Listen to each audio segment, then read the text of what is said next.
no Direto ao Ponto de hoje, vamos falar das repercussões sobre o governo do presidente Jair Bolsonaro de dois assuntos.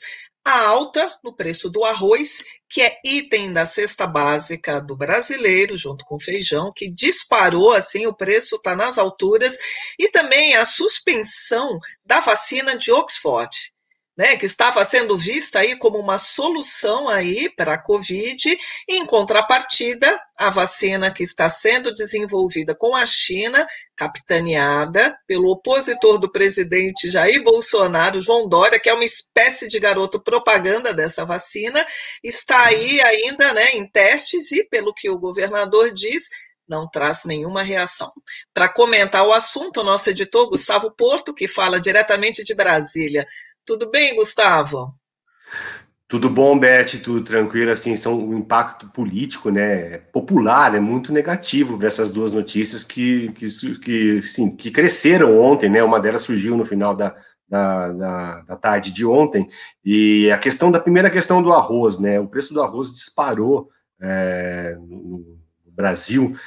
Por que o preço do arroz disparou? O arroz é um dos poucos produtos que o Brasil não consegue produzir, não é autossuficiente no agronegócio, no seu agronegócio, né? Uma grande parte do arroz é importado de países da América do Sul, principalmente Uruguai e Argentina, e o dólar, como você sabe, subiu, né? O preço do arroz subiu também, porque o preço do arroz é cotado em dólar, e a importação foi prejudicada por conta disso. Enfim, o preço do arroz subiu, os produtores e os atacadistas conseguiram segurar um pouco, né, esse preço, mas agora chegou no varejo e dizem que tem preço do arroz aí variando de 30 a 40 reais o quilo. Aqui em Brasília, né, a gente estava conversando antes sobre isso, tem arroz, 5 quilos, né, o saco de arroz de 5 quilos a 40 reais.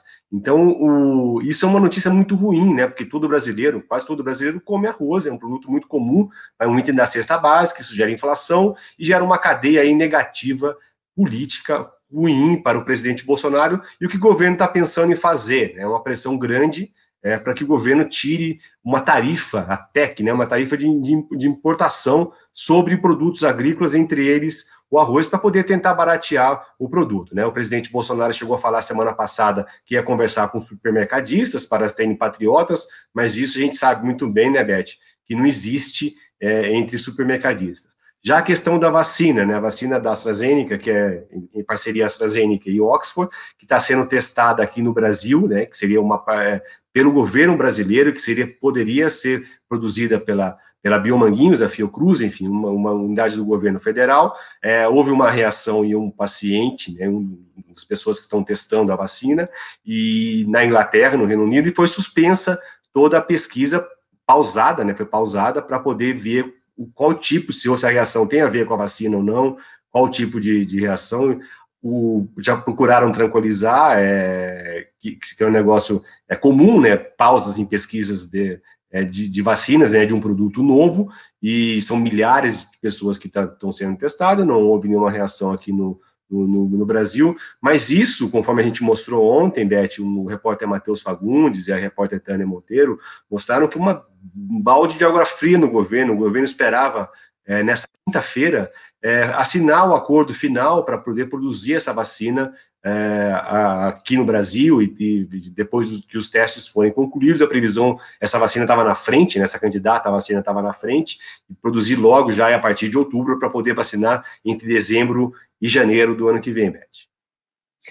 Gustavo, e lembrando aí, né, que a vacina que está sendo ali capitaneada, né, com a China, né, o acordo com a China, né, capitaneado pelo governador de São Paulo, desafeto do Bolsonaro, continua aí de vento em polpa. Mas me ocorreu uma coisa também, Gustavo, que o Bolsonaro é contra a vacina.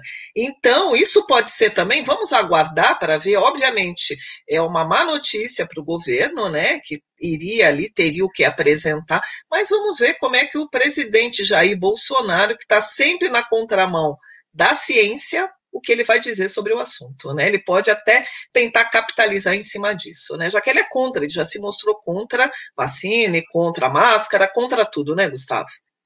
Mesmo porque teoricamente, ele já está imunizado contra o coronavírus, né? Ele já pegou e já tem uma imunidade aí. A gente não sabe até quanto dura, porque é uma doença muito recente, né? Essa Há imunidade. controvérsias, né, Gustavo? Que a pandemia trouxe incertezas, inseguranças, inclusive no discurso dos candidatos, ou seja, ninguém sabe nada, tá todo mundo em cima do muro, Gustavo. É isso aí, Beth. É isso aí. Tá muita dúvida ainda, tanto na política, né? Como nas eleições aí, na política, na vacina e nas eleições, né, Beth? Exatamente. A dúvida que não tem dos nossos assinantes é acompanhar o nosso noticiário, que a gente traz tudo em primeira mão e muito bem detalhado, né? Continue acompanhando o broadcast político, né, Gustavo? Isso aí. Gustavo, obrigada. Obrigada, Cláudio da Luz, que está fazendo a nossa ponte remota, e você continua acompanhando este e outros assuntos aqui no broadcast político.